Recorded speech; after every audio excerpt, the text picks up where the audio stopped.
davam eləyək. 20-ci sualı oxu Emir. Və cavabı denən. Mən 20 sualı dərbat yazmışdım. D variantı yazmışsan. Sual belədir, düzgün cavabı müəyyən etmək. Baş ştatların çağırılması neçənci ildə çağırılıb Emir baş ştatlar? 1302-ci ildə çağırılmışdır. Vahid dövlətdə nə vaxt birləşdirilib? Neçənci əsrdə Emir? Neçənci əsrdə Fransa vahid dövlətdə birləşdirildi? Kitabda da verildi bu. Bəli, 14-cü əsrdə vahid dövlətlə birləşdirildi. 14-ün sonuydu o. 14-də deyildi. 15-ə gedirdik. 15'e gedirik. 15'e. Yaxşı. Sonra 16-cı əsrdə hansı hadisələr baş verib? Yeni sülalə neçənci ildə hakimiyyətə gəlib Emir? Bəli, yeni sülalə 1594-dən 1792-yə qədər hakimiyyətə gəlib. 1594-də hansı sülalə idi gəldi hakimiyyətə? Burbonlar sülaləsi. Burbonlar sülaləsi hakimiyyətə gəldi.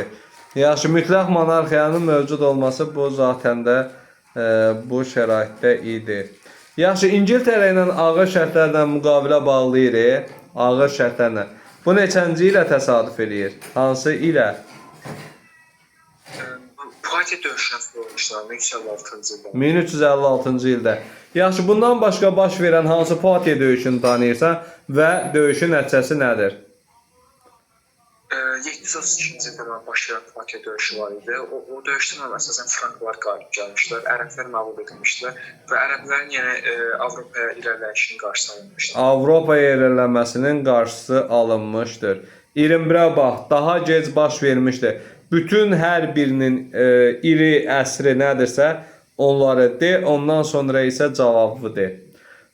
Parisin bütün Şimali Fransanın ən böyük iqtisadi mərkəzi olması neçənci il, əsr, nə idi o? Nə vaxt oldu Paris ən mərkəzi şəhər? Paris ən mərkəzi şəhər 10-cu əsr. 9-11. 9-cu əsrdən götürürük. 9-11. Əsas 9-dan götürürük. Bu oldu 9. Toulouse Fransaya nə vaxt birləşdirilib Emir? Toulouse 13-cü əsrdə. 13-cü əsrdə. 4-cü Filiplə Roma papası arasında münaqişə nə zaman baş verdi? 4-cü Filiplə 1285-də baş verdi. Nə? 4-cü Filip neçənci illərdə hakimiyyətdə olub Emir? 4-cü gözəl Filip 1185-dən 1114-cü qədər hakimiyyətdə olmuşdu. Deməli 13-cü əsr götürək. Fransada Latın dilini rəsmi dil olaraq fransız dili əvəz etdi. Nə vaxt idi bu? Neçənci əsr idi Emir? Rəsmi olaraq fransız. Neçənci əsr idi? Bu 12-ci əsr.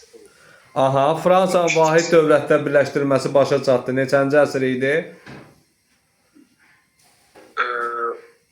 15-ci əsr. 15-ci əsr. 15-ci əsr idi. Sən bura nə variantı yazmışsan Emir? Ən gec baş verən. E variantı, bəli. Çünki vahid dövlətdə birləşdirilmə zaten 16-cı əsrdə ən sonuncu baş vermişdi. 23-ə baxırıq. Yox. Hə, 21-ə bax, 22-yə baxırıq. 22. 100 illik müharibənin nəticələrinə aiddir. Nədir Emir cavab? Nə yazmışsan? Bilən ki, çünki Fransa həqiqətən qələbə qazanmışdı, torpaqlarını da azad etmişdi. Bir də yalnız Kale limanı İngilislərin əlində yalnız Kale limanı qaldı. 100 illik müharibə neçənci illər əhatə eləyir Emir? 1337-dən 1453-dən baş vermişlər. 23-cü sual oxu. 23-cü sualdan 100 illik müharibənin gedişində baş vermiş hadisənin ardıcıllığını müəyyən edin. Aha, yenə illəri deyirsən.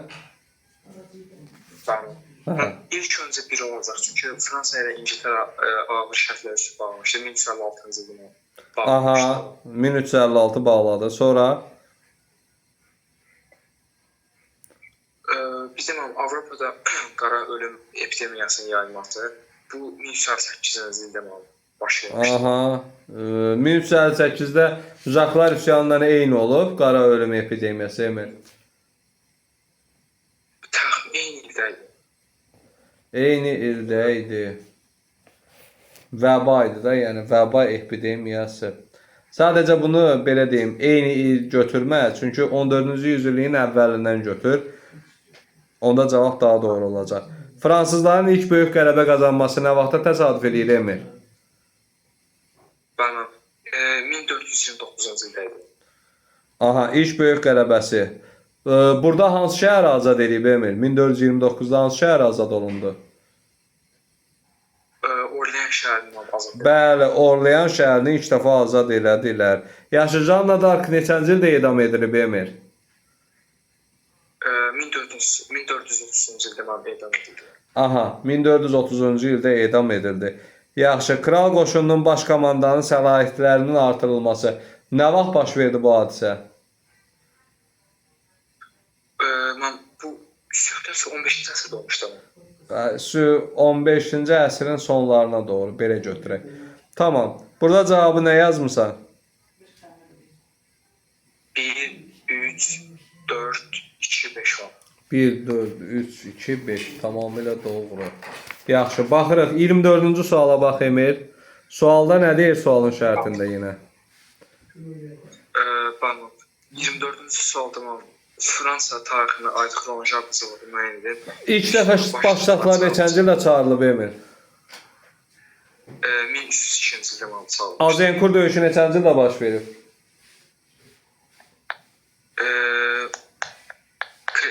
Burbonlar mən 1594-də mən Naxçıvana gəlmişdim.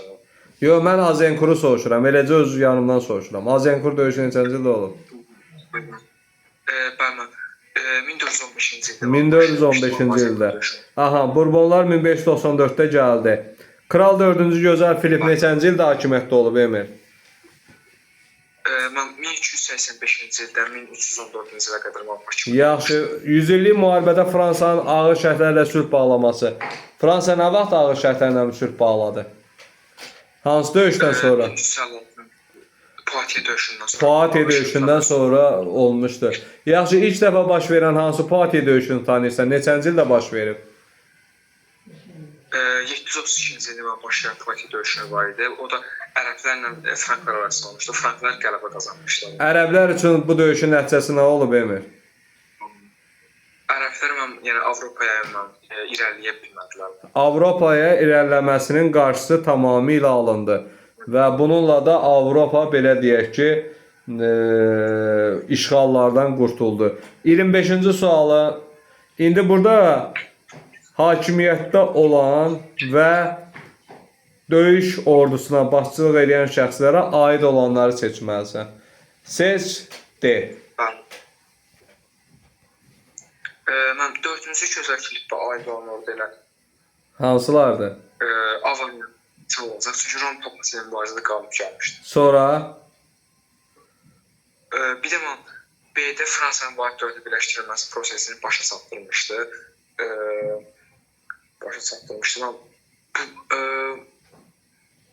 Sən nə yazmısan? 4-cü Gözəl Filipə hansı varianta aid demir? Onu mənə de. Bana 4-cü Gözəl Filipə mən 1-lə C-ni yazmışam. A, C. AC aiddir. Aha. Bunu qoyduq qırağa. AC.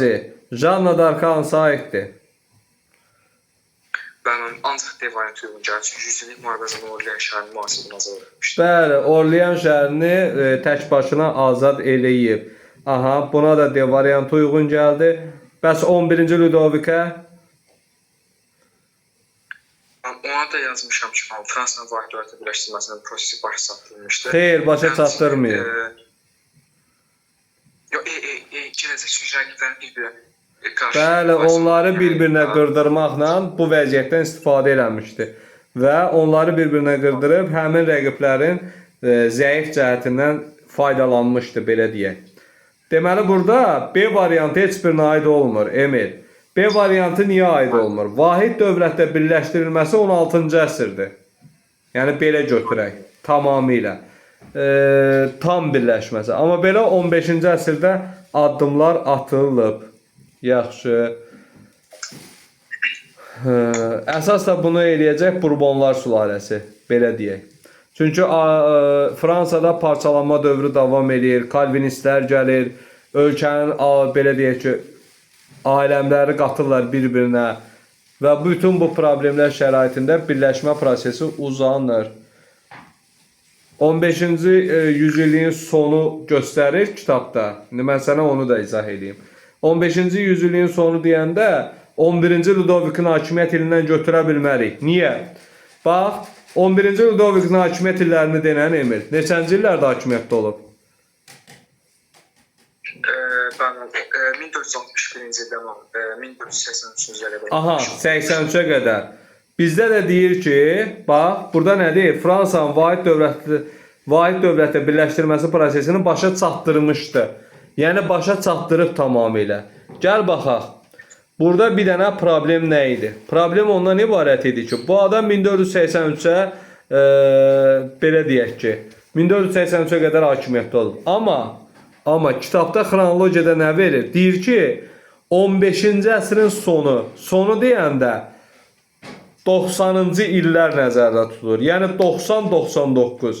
Həmin illərdə də 11-ci Ludovik hakimiyyətdə olmayıb. Ola bilər, kitab qeyd edə bilər ki, əsasən bu aid deyil. Əsasən lazım deyil bizə. Bizə konkret yazıb ki, vahid dövlətdə birləşmə prosesi başa çatdırılmışdı. Düzdür? Birbaşa yazıb da. Amma bu adam 1483-də gedib və kitabın xronologiyasında da göstərir ki, 15-in sonu deyəndə 1499-cu illər nəzərdə tutulur. Və bu illərə əhatə elədiyi üçün cavabı aid eləyə bilmərik.